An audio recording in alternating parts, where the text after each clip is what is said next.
Hey everyone, welcome to the Industry Show. I'm your host Nitin Bajaj, and joining me today is Karna Chokshi. Karna, welcome on the show. Hi, thanks, Nitin. Thanks for having me on the show. Oh, pleasure is all mine. So let's start with the simple question: Who is Karna? Oh, so I think a simple answer is just like came from a small town, Vadodara, city of Gujarat, Mhm. born and brought up in like a middle class family, but entrepreneurial by nature. Uh, Counter to most of the entrepreneurial family, my dad always said you need to study and like do this because for some reason he was like that is the new path for you, as he's been doing the other path, and he's like you need to study well, do this, and that is what you should do. And super grateful to him. I think that led me to, okay, what should I do? Okay, like everyone's doing this engineering thing, and like what is a good thing to try? So spent a bunch of time learning about what that is, and took a bet. And yeah, was fortunate enough to get crack my IIT-JEE exam, which I was super thrilled at that point. What's like felt my the biggest achievement I'd done in my life, which still I believe was one of the harder things I've done in my life. But did that brought me to like IIT Delhi. I think phenomenal exposure. I think the quality of people, at least we see there, is just awesome. Like not just from quality, just the type of people. Who a lot of people we are still in touch, and we still getting bumped into each other, and at a professional journey always help each other out. So was super fortunate to get there, get opportunity. And following that, did my professional career, moved me to first ITC Limited, worked on the manufacturing shop floor in remotest part of the country. Actually, I am very fortunate about that because as we talk about Apna, but that's been a lot of where my on the ground learnings are. Mhm. So I did ITC Limited, got this very unique experience. And following that, really love tech. I spend most of my time at ITC around actually the opposite of what we are doing at Apna, where we were so struggling with getting the right people Mhm. that I changed my entire focus from, hey man, we need to invest in the best technology so that the entire businesses are not dependent on getting the right people at the right time.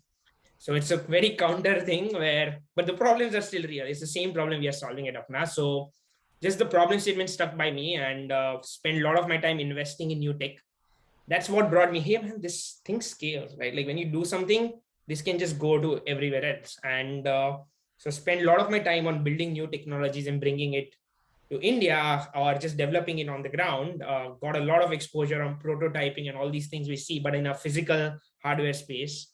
So loved that element, realized, okay, how can I get more closer to the tech, as obviously consumer products move much, much slower than some of our modern tech companies. So wanted to do that.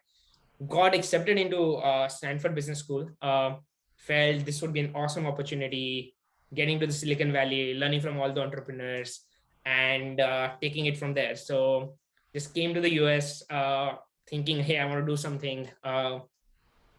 And then at some point, as I was in business school, explored a ton of things. That's actually how I met Nirmit, who is the founder of Apna. We both went to business school together, so got a lot of time working with each other, and just working together, spending time together, knowing each other, and everything which comes along with it. And I think post that, I took a job at Uber, which was my which started in SF. So got an exposure to like with working with product, working with business, like in a completely new world for me. That was just like at that time, Uber was the fastest growing company in the history, right? Like that was my motivation. Like, okay, how does that happen? So I would just always been like fascinated by that. So I took a job with Uber. I did some working with product team, data, moved into strategy role, moved into operation role, work on Uber Eats, Uber Rides, mainly in US and Europe. And as I was doing all of this, and Nirmit was and team was just building phenomenal stuff, and starting to scale up now, I started spending time with them, and that led me to Apna, where I just joined as, I think you join like, hey, here's one problem to solve. No, there were no titles. There's still have most of people, nobody has title. Most of the people don't. But that was it. Like, hey, come solve this. So did that. Currently the chief operating officer for Apna Jobs. But I'm living in US. I'm in New York with my wife, and Outside work, I'm a huge cricket fan. Love watching football, watch English Premier League, squeeze it whenever I can in my calendar. Uh, so that's. But if I just take a step back about myself, and I, Stanford did a good job at least. They ask you the first question is what matters to you most and why. I think that's a typical question for them, and I was so scared about that question because I spent a month struggling to answer that question because I didn't know. I didn't know because I tried to connect all the dots. What are all these things I'm doing and why? Like these random internships in like research space. I had no clue why. And uh, and then when I realized like why are these experiences sticking in my mind? Like a lot of personal, professional experience. And then I realized, okay, what actually excites me and what drives me is just trying new things. It's just like if I'm done something for a while and if I now I'm excited by okay, what is a new thing? And that's what excites me. Like even when I'm hanging out with my wife or my family, we're like, okay, what else can we do? So that's a bit more about me, like trying new things, learning new things, and that's what keeps me going overall. Yeah, I love that journey, that story.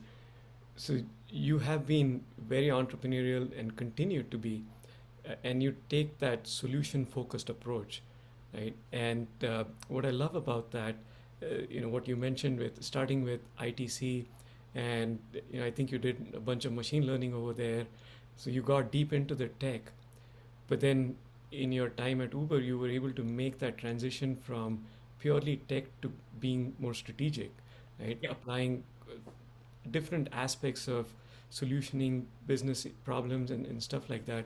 And I think now at Apna, and we'll talk more about it, you're bringing all of those different experiences, your personal, having lived in the kind of a small town setup, going to a big city, and then now to one of the biggest cities in the world in New York. I would love to hear more of those interactions and what has shaped your thinking, but also how you're shaping the product here at Apna. But before we jump into that, this is your second role in the US, your second innings, so to speak. Uh, both of them are unicorns. Are you picking them, or the unicorns chasing you? What's going on over there? I would say like the story is completely different. I mean, Uber was already a unicorn when I joined, so I was definitely chasing them, and Apna was just fortunate to be like the right place at the right time, getting the right kind of people, the right energy to work with, and obviously the core mission. I think it's just like when your mission is so good, you attract the right type of people, and it just keeps you going. And obviously, there are a lot of business elements, a lot of product element, a lot of luck. I think to it. Actually, COVID, I would say, is also a luck. Yes. From what I mean by luck is it just COVID, when COVID happened, like the entire industry started learning, hey, like we need to do hiring digitally. Like that makes sense. And earlier that wasn't the norm. So when a lot of companies thought about COVID as, and obviously there is like brilliantly smart people, brilliantly smart companies struggled, but there are some companies, and we were on the fortunate side of things where we doubled down on COVID and said, hey, like what will happen? Like what changes when this happens? And we saw like people were still hiring or hiring was still starting to get back after a few 1 month, but no one was hiring the same way they were actually going more digital. And that's what like felt okay, this is for our time to double down on this rather than like taking a step back. And that actually helped us be there when employers needed us, be there when candidates is really struggling, right? Like that was the hard time. I think Apna, we changed our product multiple times to support healthcare industry. We actually started showing healthcare jobs to everyone because we didn't know who was who and who needed what. We just thought, but the country needs this. Why don't we just start exposing people to all healthcare jobs right now? At least the right people will see it. So just being there on the right time, having a clear mission was just something which brought the team together and just continued. So I think that is more of, I would say, like what takes you there. I think unicorn is definitely a great milestone, but it's more, it doesn't matter at the end of it. We still know our mission. Actually, nothing changes. We look at our roadmap, what was happening before and what's now, nothing changes.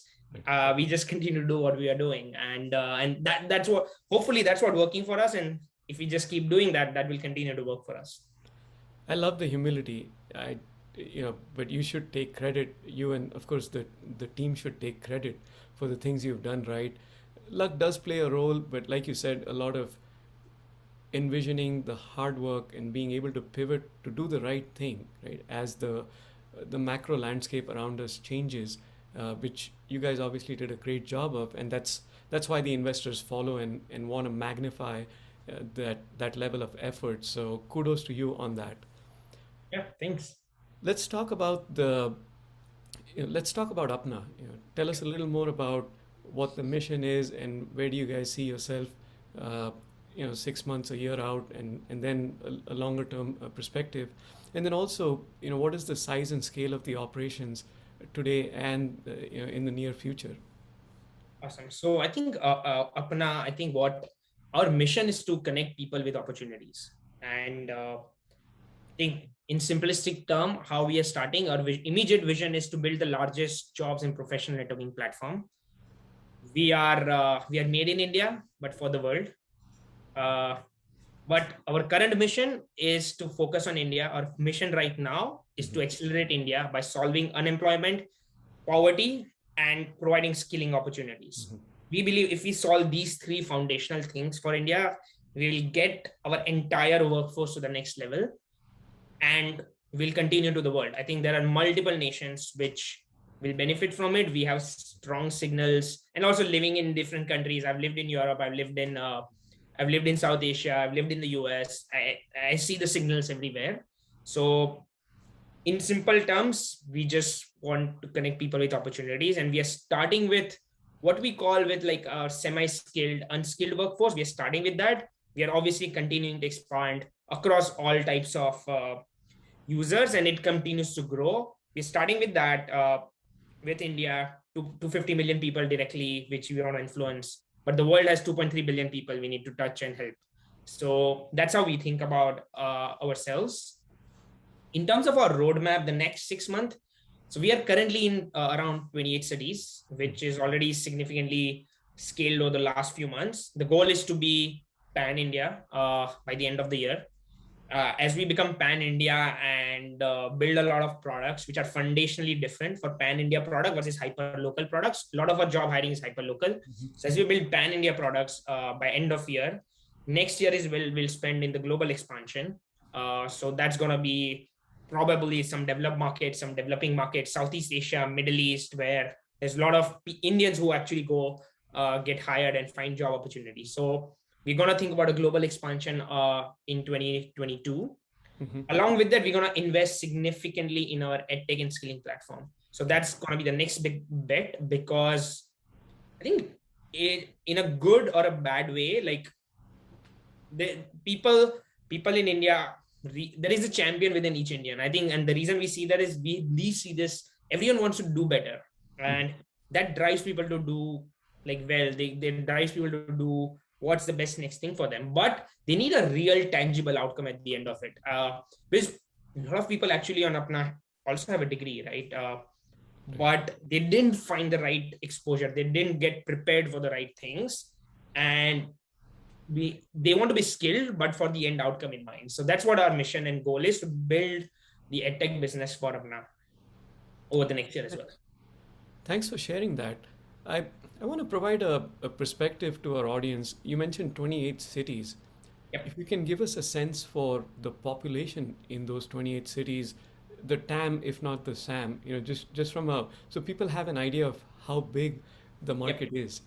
So maybe I'll get to the TAM a bit later, but let me tell you about our current scale, which gives you a little bit of the idea. So currently we have 16 million registered users on Apna. Last month itself, we did 18 million interviews. So 1.8 crore interviews just last month. So that roughly tells you how many jobs or employers. We had 5 million job openings in these cities. So we potentially had an ability, and we're empowering 5 million people to be hired. And around 150,000, 1.5 lakhs recruiters are on our platform, including some of the big brand names you can imagine in the country. So that's just the current size of our business. We still feel the number is 250 million from 16 million where we are. So we still have a long way to go. But we have seen our growth by 125x over the last 15 months. So yeah, and that's important. So I want to take I want to pause here. The company is only 21 months old, Yep. and you have already touched 16 million lives. Yeah. That's crazy. Congratulations. No, thank you. Thank you. I think the our users are actually some of our best advocates, because it's not just the user, right? If you make one person successful, their entire family, their entire Mhm. friend network talks about us. An entire friend network, we get the best wishes of them. So it's good when your product is fundamentally about making people's lives better and just taking it to the next level. Like everyone around that individual, like refer to their friend. Like we make it very easy for people to share opportunities over WhatsApp so that people can do that. So that it helps, and it's been, we still think there are many people who we can benefit. Even that 60 million, we can do more for them, and that's why we'll continue building products, skilling products, and even like better job opportunities for them. I'm blown. I knew some of the numbers, but when we put that in perspective and talk about the multiples uh, and the pace at which you have grown, it's phenomenal. 125x. That's unheard of, and no wonder. You're the youngest unicorn. So again, kudos. Let's uh, let's talk about the. You mentioned there is a global expansion coming in, so we'll keep tabs on that. Let's talk about the biggest challenge you're facing. Yeah. So I think the challenge are pretty massive, right? We are, I think Nirmit likes to tell us, like, we are solving Earth level problems. If you think about what problems exist on Earth, it's Hmm. like it's basically education, food, and and education, food, and job opportunities, right? If you're solving for that, you are basically solving for a lot of massive problems. And some of the immediate challenge which we see is what we discussed, right? 125x growth in short time, which basically means we got that much less time to set up our hiring. We got much less time to scale our tech, that much less time to hire people and do everything. Like usually it takes time, but which means we have to constantly go beyond to support the growth, continue scaling, and even build more experiences on top of it. So just blitz scaling at this pace is its own challenge. We didn't get any chance to build processes. We didn't get any. Obviously, we are building at still much faster pace when I talk to other people. But when you're internal, you see a lot of things you can do more, and that I think that's how we feel like we can do way more, and there are way more things to do. But just scaling so fast is a very immediate challenge for us. I think the good thing is the market is in the right time. While it's a challenge, the business side of things is pretty is where a lot of opportunities are, and we feel good about it. But to support that at this scale and this pace requires new innovation on just how do you run company, how do you build processes, how do you think about our structure evolving so quickly. And getting the right people on board, Yeah. right? Yes. The sooner you get the right people on board, the work is cut out for you. Now you just have to build around it, which is a problem, but a great problem to have.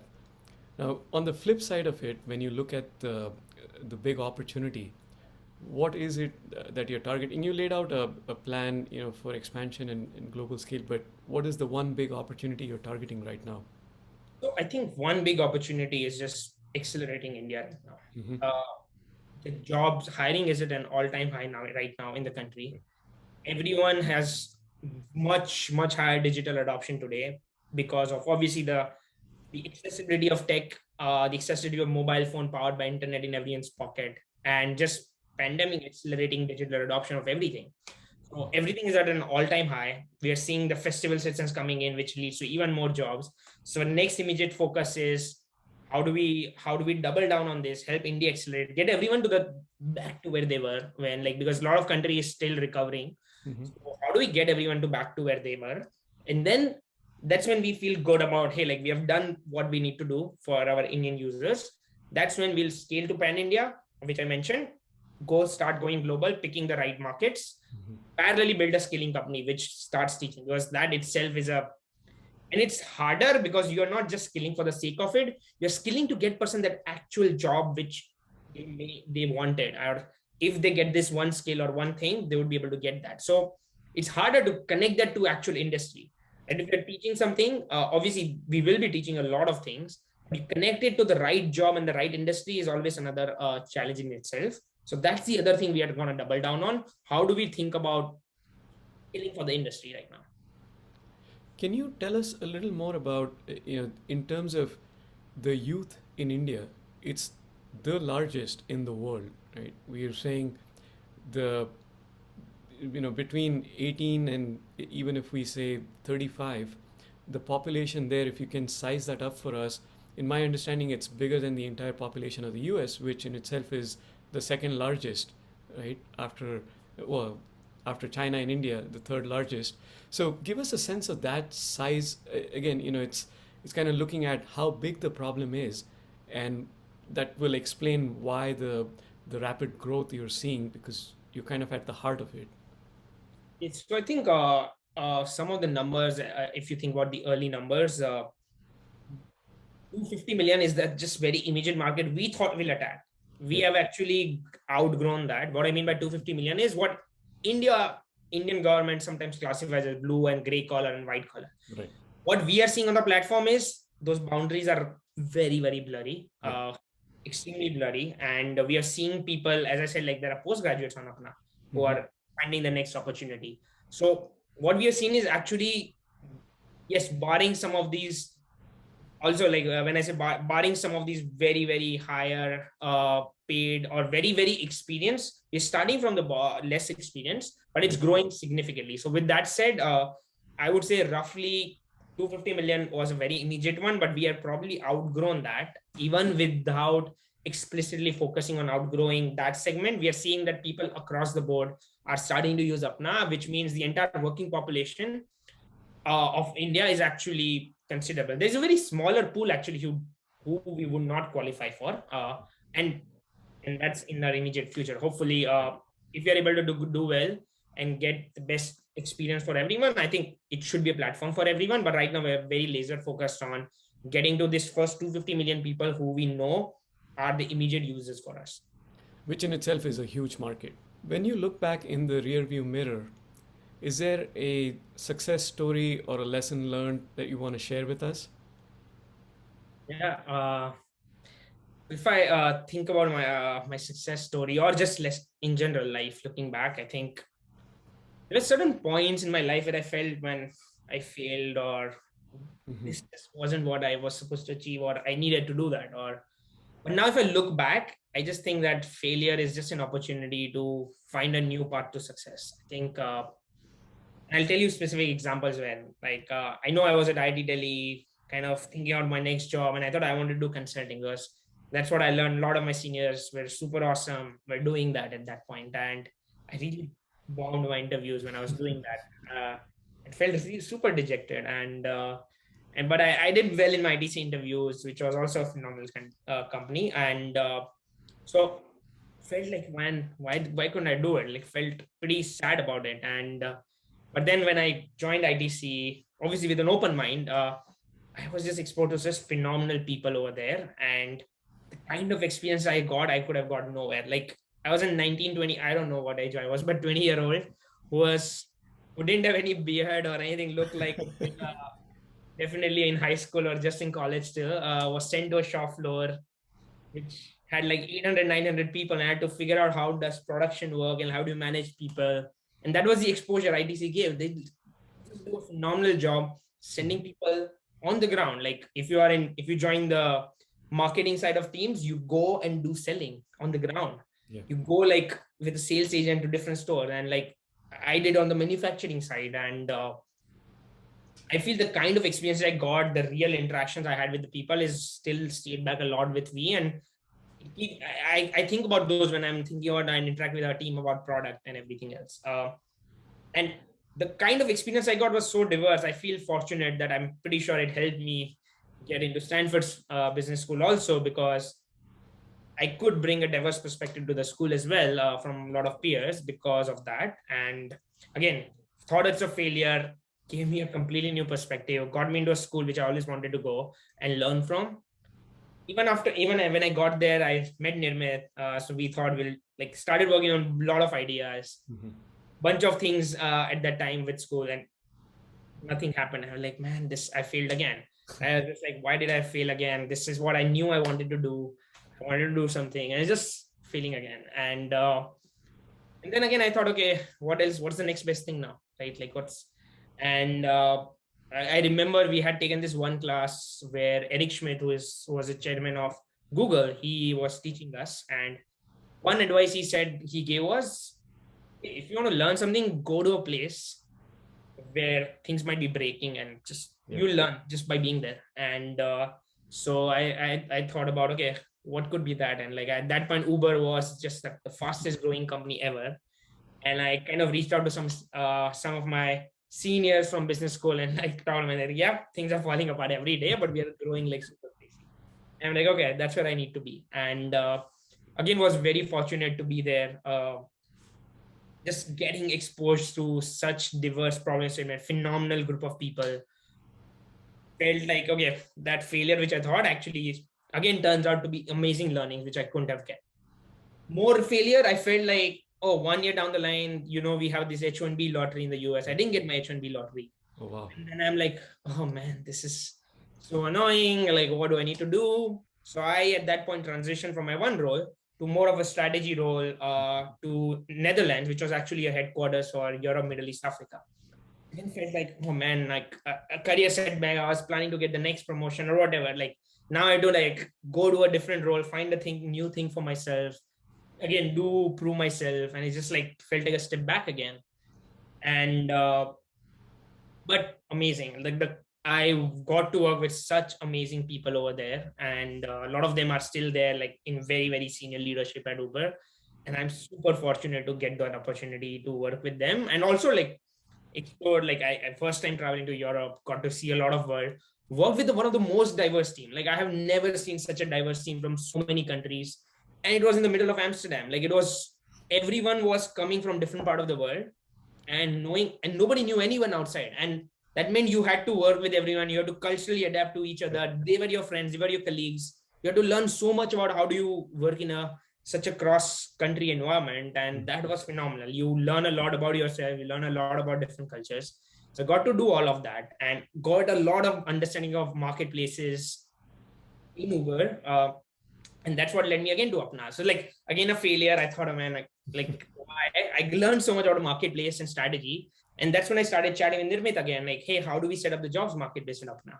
And that brought me again to Apna. And so just if I think about it, just at any point in time, you feel that, just find what is the next best thing. And that's just a different route you take to maybe, and different routes doesn't matter. So I feel like that's been my personal journey now, that it's just take a different path if this one doesn't work, and you will learn newer things than what you had ever expected in life. Yeah, that is awesome on so many levels. When I first looked at your LinkedIn profile, I was like, man, this guy has moved around quite a bit. He's got some amazing experiences, not knowing the why, right? But as you look back and connect the dots, because that's the only way to connect them, it it's like it all worked out, right? Now those experiences are coming into play as you're shaping the next, the 2.0, if you will, at the of the global launch. You have these experiences that will come into play. One thing I'm very curious about, since you mentioned it, all these job sites have these different filters, right? Looking for different kinds of industries and roles and individual contributor or managerial profiles. I've never seen a filter about things being broken or things working great, or about where the organization is, right? That would be an amazing one to have, right? It appeals to a certain fabric of a person. So if That is, you yeah, should go man. for that. You are a secret product manager in the hiding. It's like that's a brilliant point on how like certain people, what people are looking for. I think that's a Yeah. brilliant point. And yeah, I think that for me, I would love that filter. Like if I was finding a job, right? Like, but these don't exist. Everyone tries to put their best self in advertising, but a lot of times broken things excite people who love Yeah. problem solving. And at least we are very open. When people come to, we actually give them, when someone comes to hire it up now, we give them the actual problem we are trying to solve today and let them take a stab at it. And it's just like, this is the reality. We are trying to think about this. Why don't you try to think about this? Yeah. And that is our hiring strategy. We just give them Yeah. related to what their experiences are and what kind of role they'll do, we'll just give them a problem statement to solve. And then we just have a working session, and then we do like a 2-hour working session. And then we like, oh yeah, this is a great working relationship. We like the way you think, maybe you like the way we think, and then we take a call, right? So just generally, yeah, showing the right things are always the easiest one. And I love the idea of how can we build some of these new filters, which probably didn't think of. I would use it for sure, so you should think about it. Awesome. We will. Yeah. So let's change gears a bit and get to know a little bit more about you and how you think. The way we do this is through a series of one-line life lessons. So I'd love to, hear what your one-line life lessons are. So the stage is yours. Go ahead.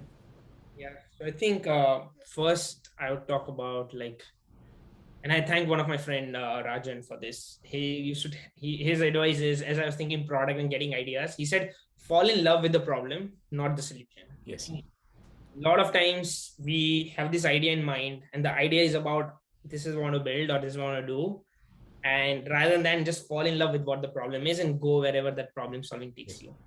And we believe that a lot in Apna, and and that's why we have this culture of, and we ask people quite often, what problem will they solve? And so just this is one thing which I keep in mind whenever I'm thinking and putting my product led hat on. What problem are you trying to solve? And don't have preconceived notions about the solution.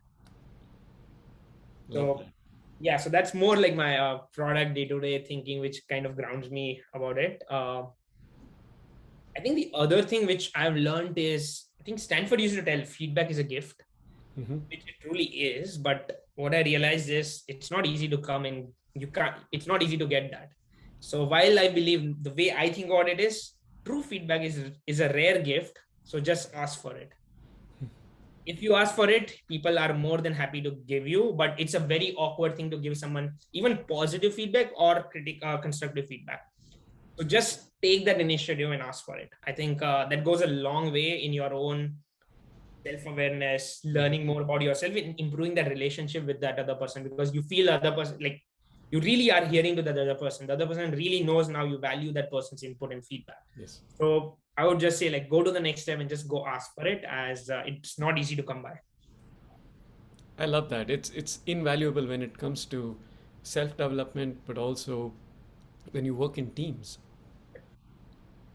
Yeah, I think that's been something, again, we are growing so fast. And while I say we are building this whole culture around this, it's hard. It's hard to do that. We need to spend so much time on like thinking about all of these. So we are building like into our way we run teams, the way we kind of manage things. And that's our North Star, to get to a place where everyone knows about what's working for them, what they need to think about. And like people are so happy to help each other on each element of it. And that's the point we need to read. And then people are most confident. They're going to do their best work. And that is very essential when you're solving such hard problems at scale. So yeah, I like to think that, and I like to keep doing that and asking my team for that, or people I work with. I think the other thing which I've seen is innovation is actually a function of necessity divided by time left. What I mean by that is, if you need to innovate, it's a function of how good or how much you will innovate. Is a function of how desperately you need to work and how much time you're left. And a lot of times what that means is like put boundaries and put deadlines on yourself or your teams and ask them to innovate, and like put obviously perspective into why that's important. And we have seen our team innovate phenomenally, and myself also doing it that way. When I like, if I pull one of the necessity lever up or one of the time left lever down, I suddenly start seeing innovation come from all aspects. So I don't know if that's a good thing or a bad thing, but I do see it work. And if it works, then I like to use it. So that's how I think about, for me itself, I put like boundary conditions and timelines to it. Otherwise, it's very easy to get lost into a lot of things. True. Yeah. The constraints help, push you down into a kind of a box, right, where you have to solve for it, and that becomes the problem definition, like you said, and then you have to come up with a solution. The solution doesn't really matter as long as it solves for that problem. Yep. Uh, And yeah, so I think apart from that, I would say is I think this is quite true for so I like to say, like, for companies and people alike, perception is the reality. yes. What I mean by that is, you might think you, and this is even true for companies. And I can look back on Uber story where Mhm. I think there were a bunch of time, I think in I would say like 2018, where there were a lot of culture issues flagged about Uber, Yeah. while internally you felt this is not true, and which a lot of is I don't know. I don't know enough to do, but at some point we realize it doesn't matter, right? Like, if people believe this is true about the company, you will struggle, right? You will not, like, we started seeing people leave the jobs. We started seeing people not getting attracted the same rate they were getting attracted to the company. And which is true even about individual relationship. Like, if a person perceives you're angry at them but you're not, doesn't matter. Like, that's going to affect the way you work with them. So I would say, like, perception is reality in most of the cases, and you should be very cognizant of how people perceive you, how people perceive your business, your company, your users, etc. So that's something I'd like to think a lot about, perception of us, or and why it matters a lot. It's very critical, very important. Yes, especially as you're in your early years, where you Yep. may not have that kind of leverage to kind of go back and reset those perceptions, because there is a cost, whether time and money attached to it. And yeah, it totally true. I think one of the last, I would say, like, ending, one of the ones which I would say, like, just build with empathy for your users and for each other. I think Love what that. I mean by that is, a lot of times, like, very product focused, you're always thinking about empathy about the user and like doing, but a lot of times we forget empathy for all each other we are working with, and we don't understand why that person is like working so hard or is not able to solve this problem. Like, you don't know what's happening behind the ground. So a lot of times, yeah. And then this is one of the cultural value, obviously, credit to Nirmit, who's been who has always been sharing this as well with me. But I love that element. Like, we need to have empathy for each other as well, not just our users. And that is something we want to incorporate in our culture and like get that going. I think it's hard when, as I said, so many things are happening at the same time. How do you like get all of these things at all levels of the company? But I'm super excited that with the right people, which we'll get, we should be able to get that. Love that. Thank you so much for sharing these one line life lessons and also your journey. It's been an amazing ride, and I can only see you're going to have a lot more fun as you continue building at scale. Thanks again, Karna, for making the time. I know you have a lot on your plate, and we really appreciate you being here with us to share what you have built so far and what the vision is along with your team. So, thank you once again.